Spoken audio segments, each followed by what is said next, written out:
Let's boogie. Linear correlation and covariance. I'm going to try to do my best to explain these two topics to you through scatter plots. So in grade 9, you started to talk about linear relations.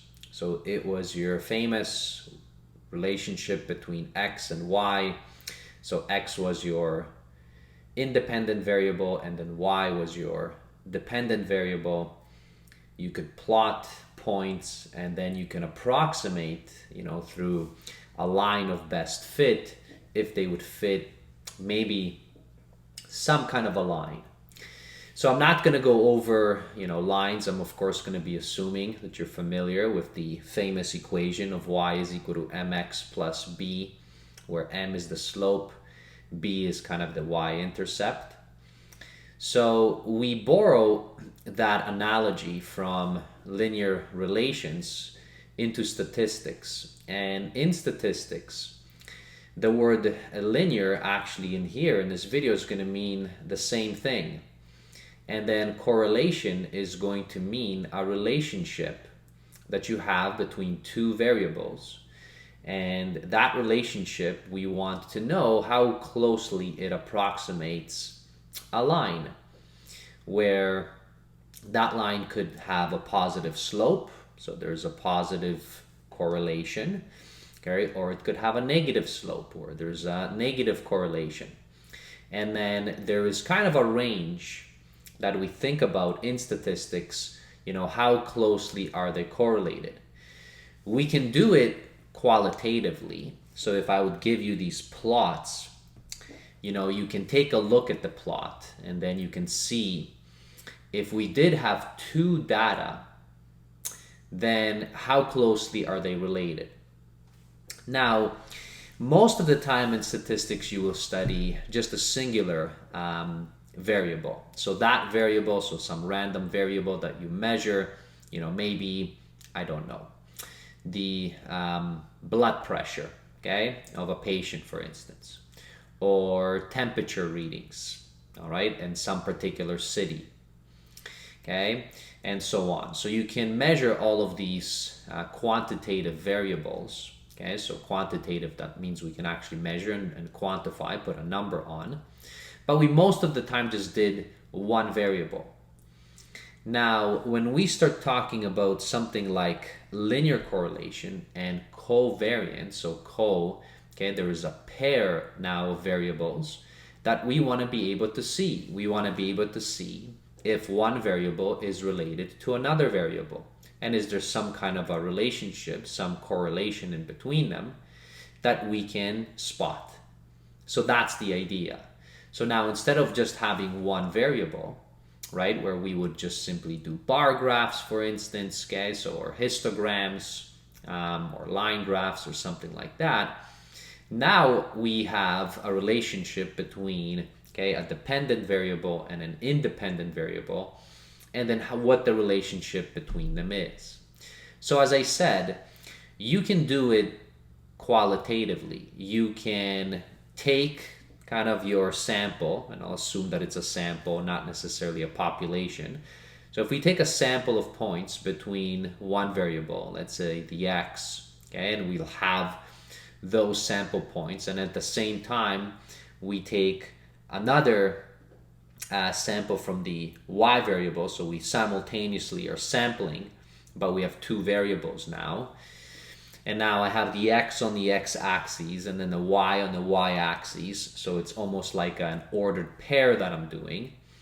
I can very quickly see, so for instance, this graph on the left-hand side, if I did a line of best fit, okay, it's going to be an actual line, right? I can extrapolate and probably find what the slope of that line is. So I'm going to use, actually I'll use this, okay, kind of a highlighter in here, okay, to mark out, okay, this line. So it would go through all of these points, okay, and now let's see, okay, does it exactly. So as you can see that there's definitely a line, there's a linear correlation between your x, okay, so this variable, and then you're plotting your y, so your dependent variable, up above there. Now, very often, I won't necessarily use this terminology, but in statistics you may actually take, and you'll take your independent variable, and it's called the explanatory variable, and then your dependent variable, which would be your response. So it's the response to the explanatory variable. I'll just like to refer to them as our independent and dependent because it just dates back, okay, to all the things that you've done in grade 9 and 10 and so on. So we can see here, again, qualitatively, without any calculations, that there's quite a relationship, and it looks like it's linear between one variable and another when we have this scatter plot. Now, if I look at, for instance, the one just below it, okay, the scatter plot that I have, I can't really fit a very nice line in there, but I can still see that there is some relationship, and it looks like as the x increases, the y also increases, right? So now, I can also plot here some kind of a guess, a line of best fit, maybe something like this, all right, and it looks linear. But now it's not perfectly aligned, so there is not a perfect linear correlation between the x and the y, because as you can see, I can't just put a line and it has all the points on it. So definitely it's not perfect, but there is some resemblance that the points are scattered in such a way that I could fit a line of best fit here. That's not always the case. The examples that I provided to you, I made up, and they only have a few points on them. Okay, and of course the samples that you have, so the sampling that you might take, might have hundreds or thousands, which would represent your relationship much better. But for the sake of learning, it's much easier to learn just first on several sample points instead of having a huge amount. So now both of these on the left, okay, they had a positive slope of some kind, right? And that positive slope, it doesn't have to go through the origin. So both of those lines, they don't necessarily align with the origin. They may, but they don't have to. They can have some kind of a y-intercept. Now, the other two lines that I have there, so I'm going to switch the color maybe to pink.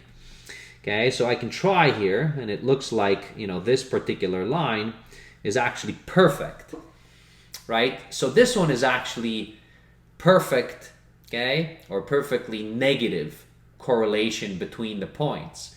Now, as your x is increasing, so as your x is going to the right, okay, and it's increasing, it looks like, okay, your y is going to be decreasing, and it's decreasing at a steady state, okay, kind of steady slope that we have, okay, or a rate. So the one on the left, okay, has a positive slope, and the one on the right has a negative slope. Okay, so again, there is some linear correlation here, except, okay, that it's the opposite. One is positive, one is negative. Now, the one just below it, I also noticed that the points are definitely going down, okay, as x is increasing. And here, if I wanted to fit a line, okay, in between here, so maybe it would look something like that. I don't know, okay, so something like that, but I can clearly see that negative, okay, slope going down. So that rate that we carry has to be constant. So it's a constant rate of change, okay, in between there. And that's the first kind of, two variable. So when you have two random variables now that you're going to be studying and you're going to be relating, this is the first topic that you typically will study in statistics, okay, this linear correlation. And then covariance is very similar to variance, just for one variable. So all of this is great when you're talking about qualitative. When you have a huge amounts of data and it's plotted out, sure, you can try to see if there's some kind of a linear relationship, some linear correlation in between. But what we would want to be able to do is not just talk about a qualitative approach where we're looking at things. We might want to have a quantitative approach. We're actually calculating something, so there is some measured value now, okay, for this correlation and also for covariance.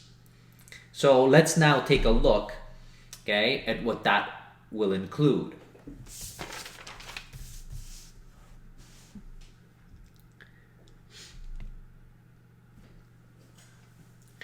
Okay, so first, okay, I just want to go and talk about covariance. And before I jump into covariance, you may remember, okay, so variance, which we designated typically for a sample, so it would be S squared, or sometimes, okay, some people might call it Sx squared in here, where X is the random variable you're measuring. That's for the sample, and then if you were using, okay, for the population, you would actually have a sigma squared, okay, or sigma x squared, like that. Now, I'm going to concentrate on the sample, okay, and I might refer a little bit back to a population. Now, for the sample, the variance itself, what was it equal to? Well, it was equal to, okay, 1 over n minus 1. We have that, okay, so where n is the number of samples that we had. For this is just for one random variable. And then what we ended up doing was this. We had x, okay, minus x bar, so this is the mean, okay. So variance was all about how far is your data varying, okay, or how far it is varying with respect to the mean. And then we squared this. All right, so we had this squared, so we had positive values out. Okay, we don't use the absolute value, we actually square it. And this was the variance, because we're talking about one single variable. Now, if you take this right here, and all of a sudden you talk about covariance, so there's now a pairing within here. Co just means that you have now a pair. And now that pair is the variance between two variables. So how could we define that? It actually relates back to the variance a bit. It doesn't really change that much for us. In fact, okay, I'm going to just copy this. I'm going to duplicate it, bring it down, and just show you that this, in terms of a variance, what you could have done instead of writing this, you could have written it, okay, in this way, where it means exactly the same thing. Right? Because you have it squared. And now this would have been the covariance, except you don't have two different variables, you just have one single variable. Okay? And that would have been your definition. Now this is across all your data points. So maybe I should put I here, so where I represents all the data points that we have. And the only difference, okay, within here, once you have once you have multiple, so you have two. So the way that we do this for two variables, and we want to relate them back, well, now we no longer have x for both, we're going to have y. And this now defines your covariance. And covariance, okay, is designated in this way. Okay, so you'll notice that, for instance, here, when it's a single variable, okay, like this, we put x squared, or sometimes the squared goes here. And for population, it goes here. And then your squared goes there. Well, now we're not talking about just one variable. We're trying to do a covariance. We're trying to relate back data between two. So this is your x, and then this is your y. And this is your actual definition of your covariance. And we can calculate this covariance. It isn't very difficult to do. Okay? If you're doing it by hand, it does get annoying.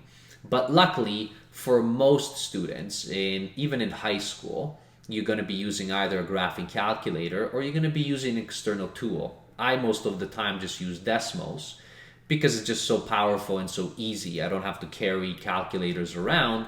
Okay, I can, as long as I have access to the internet, I can just compute all these things, and I'll show you in just a moment. So what I want to do is I want to just give you an example of calculating this covariance, for instance, okay, for, let's say, one of these. So I'm going to pick off one of these data points and then I'm going to try to write it out. Okay? And then I'll do it for, we can do it for all of them. Except there I'm going to use decimals, okay, just so that I'm not wasting time and actually doing the computations. So let's pick one of these, okay, data points. So let's say I'm going to be picking off this one right here. So I'm going to put in what the points were, so what the x values are, what the y values are, okay, and then I'm going to come back. So I'm going to just create a table right now. I'll do that in fast forward fashion, and then come back for you so that you can see all of these.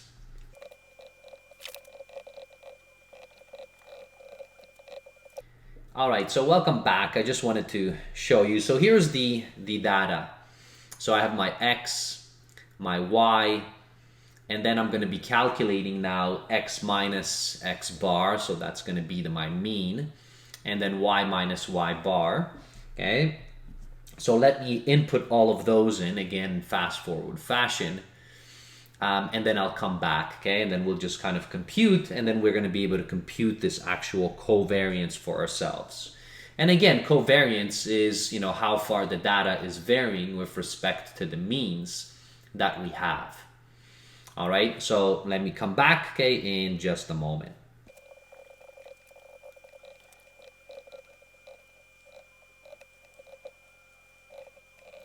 All right, so welcome back. So now that I have computed these, okay, so this entire column, so what I'm going to do next is I'm going to be multiplying all of these. So all of this is going to get multiplied, and this is exactly what we're doing right here, okay, in our definition. So now after the multiplication, I can then sum all of them up, all right? Okay, and in here, I guess this was the I, because this is for each individual element. Okay, so let me do the multiplication, okay, of these.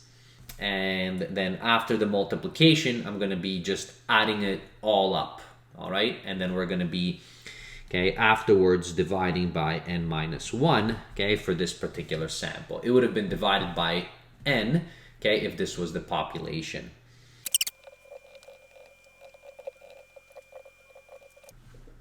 All right, so there you go. So that is now all added up. And now my covariance would have been 8 divided by n minus 1, which is 4. So this is going to be equal to 2. All right, so that is my covariance. Okay. Now, with respect to the covariance, we could, of course, do all of this, okay, for all of these different data point sets. I'm just going to concentrate on the third one. And ultimately, the video was supposed to be also, linear correlation, right? So we talked about that there is some kind of a relationship, and is it linear or not? So this one looks like there is some relationship, but now we want to put an actual value on it. So this covariance, okay, and you can, think of it, okay, in terms of the variance itself for single variables, okay, but this covariance between these two, x and y, we can extend this, and what we like to do is we like to have this linear correlation. And this correlation, so we have a coefficient for it. So this correlation coefficient that we have, okay, we typically designate as R. And the person who worked on this was Pearson, I believe, okay, and he also kind of came up with the standard deviation as well for single random variables. And you can check him out if you like. And now this correlation, okay, coefficient, what it does is it actually, once we compute it, so I'll give you what the formula is. So the formula is the covariance divided by the actual standard deviation of x multiplied by the standard deviation of y. And this gives you the correlation coefficient. So covariance, you understand, is basically how far the data is varying with respect to your means. and then your standard deviation that we have. So notice these ones are, okay, just for x and just for y. Now, if you forgot, for instance, about variance, okay, and then standard deviation, you know, I'll put up a link up above there, okay, and you can go over that and see examples. But the standard deviation is nothing else but simply your variance, okay, which we had right here. And then you just simply take the square root of it. And when you take the square root of it, that's why the square kind of disappears. And then we have standard deviation simply designated as S or just designated as sigma. So that's what you would see there in that video. So it's nothing else but just simply your variance, and then you're taking the square root. And you're doing this for each individual. So you have now 2 variables. Now, what does this result tell us? It's going to be interesting because the result is going to be lying in between. So I'm going to do, okay, actually this kind of a line here. And I'm going to put 0 here. And the maximum is actually 1. And the minimum is actually -1. All right.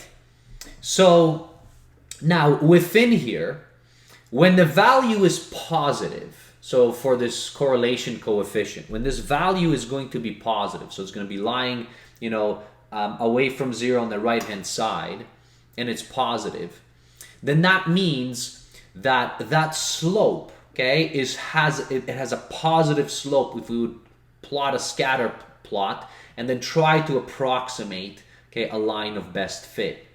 While if it was lying on the negative side, that means the slope was actually negative. And again, think back on what that means.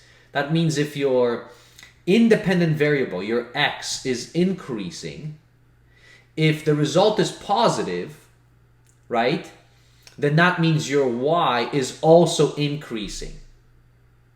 And linear means how close is it, okay, to basically just a line.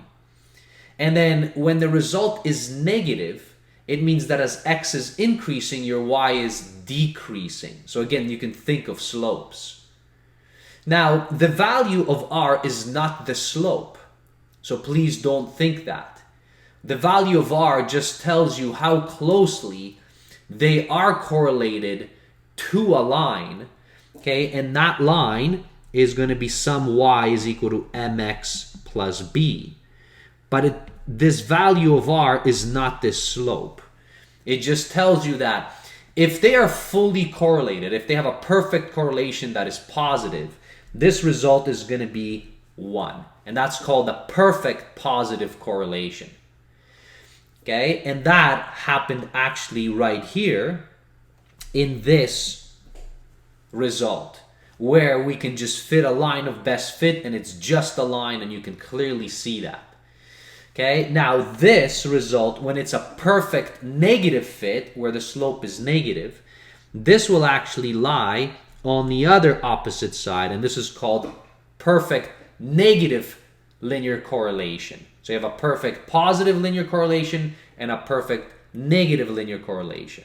And now you can fall anywhere in between, where 0 means there's just no correlation. It's just fully random. You can't really tell anything, at least based on the data and the computation that we have.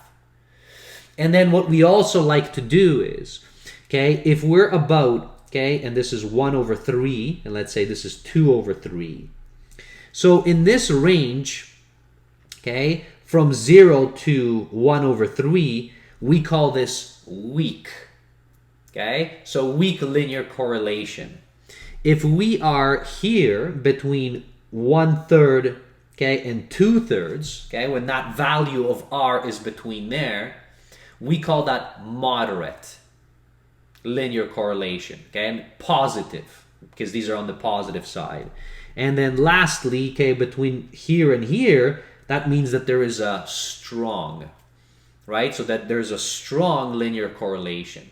And you do the same thing on the other side, except these ones, okay? This is going to be -1 over 3, -2 over 3. So here, this would have been weak, negative linear correlation, moderate, negative linear correlation, and then strong. So that's what you would have there. So for this computation that we just did, we just found the covariance. Now we still need the standard deviations, right? So we need a standard deviation for x, and then we need a standard deviation for y. Okay, and we can certainly do that because we can find the variance, okay, and then after finding the variance, okay, we can find out, okay, and take the square root. So I'm not going to be computing that because, as I said, if you wanted to know how to compute these standard deviations again for individual random variables, you could go back and watch, okay, and then remind yourself of that. Okay, within here now, what I'm going to do is I'm going to just show you how to do this, okay, and I'll pull up Desmos, and it's going to compute this for us. And we're going to be able to compute it, all of these, okay, and I'm going to preload all the data so that we have it. And of course, you can use your graphing calculator because I doubt your teachers will allow you to use Desmos. I have never actually used the graphing calculators. I wasn't allowed when I was in school. As I teach now, I typically will teach through Desmos throughout. All right, so in my classes, it might be a little bit different, but I know that on tests and exams, okay, you're not always allowed to do it. So let me pull up Desmos, and I'm going to just show you. So here is, I've preloaded this just before I was making this. And now you'll see, okay, that I have kind of all the data. So this first point, okay, so this first one that we did is, I designated as A. All right, so this is my A right here. Okay, so that's my first data point. Okay, and then so you'll see that. So if I graph this, okay, within here, you're going to see this. Okay, right there. Let me make it so that you can see that within. So that is that line, that green line. The second one that you would see, so if I remove this one, so that is the negative one. So this is B right here. Okay, and then this would have been C, and then this is D. So I just entered the data points, and I have my elements for the X, and then for the corresponding Y, and then I can plot them as a scatter plot, as you can see here on Desmos, which is amazing. And now the beauty of this is that we can actually enter all of this, and we have. So I'm going to squeeze this out just so that you can see Desmos a little bit more. Okay, and in our functions in Desmos, you have in statistics, you see covariance, which is COV. All right, so if I wanted to do that within here, you can of course write it as well. So my covariance, now I've did it for the third one. So I'm going to enter. So this is going to be CX. So you have to enter, okay, your two inputs into this function is your list, okay, of the X, okay, variable, and then your Y. So I'm going to see Y. So this has that. Notice the answer is 2, and this is exactly what we got. So that was that. And then the correlation, you can see there in the statistics, it's CORR. All right. Now, by the way, if you want the covariance of the like if you have a population, not a sample, then you can put COV and then P. All right. So just like you were calculating standard deviations for a sample and then standard deviations for a population in Desmos, you also see those there. And then you can also do your variance. So here, what I want you to just see, I want to put, okay, now my correlation. And my correlation within here, so this is going to be CX, all right, and then CY. And notice that it computes it for us. So it's actually 0.75, 59, so let's say 0.76. And if you're thinking back, how strong, and you can probably tell, I mean, there is definitely a strong correlation that this is linear, right? So this, on this kind of between -1 and 1, it falls, 0.75 would fall somewhere, okay, over here. So that's where it falls. So this is a strong positive correlation. And now we can do that for all of them. So what about if I wanted to, so let's say D Okay, so this is, let's say, correlation for, let's say, D. And this would have been D of X, all right? And then D, and this is Y. And notice how strong this one is, negative 0.89. So almost 0.9 negative, right? So a very strong correlation on the negative side. So no matter what you do within this data, it's going to be within that ranges the way that it is defined here. All right. So that's the introduction, okay, on these linear correlation and covariance. I hope that it gives you some sense, and also it showed you that you can and play around with decimals, and of course if you have a graphing calculator, you can do so as well. It's not very difficult to compute, but it is annoying without a tool, and you can use spreadsheets as well. There's many other ways to do it. The data that I showed you are very small, right? You typically might do it where the data set is huge and you certainly don't want to be calculating, so you're going to be using some kind of a tool to help you out. All right, so thanks for watching, and we'll see you in a future video. Okay, bye, stats guys. See ya.